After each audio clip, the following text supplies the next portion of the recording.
Hello friend, তোমরা কেমন আছো? আশা করি ভালো আছো, আর আমরাও খুব ভালো আছি। তো এই দেখো, আমরা চলে এসেছি মোমো নিয়ে। আর আমাদের বাড়িতে প্রথমবার মোমো বানাচ্ছি বন্ধুরা।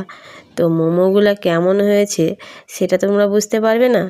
তো আমি এইদিকে মোমোর যে পুরটা হয় সেই পুরটা তৈরি করছি চিকেন সবজি দিয়ে। আর এদিকে স্যুপ বানানোর জন্য সবজিগুলো আমি ভেজে নিচ্ছি। তো মোমোগুলো খেতেও সুন্দর হয়েছিল বন্ধুরা, আর মোমোগুলো দেখতেও অসাধারণ হয়েছে, তাই না বন্ধুরা? তো আমাদের মোমো হয়ে গেছে প্রায়, এবার আমরা খাবো বন্ধুরা।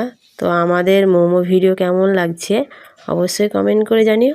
আর আমরা ততক্ষণ মোমোগুলো খেতে থাকি, আর তোমরা আমাদের মোমোটা দেখে চ্যানেলটিকে সাবস্ক্রাইব করে দিও, কেমন বন্ধুরা? আর ভালো লাগলে একটা লাইক করে দিও।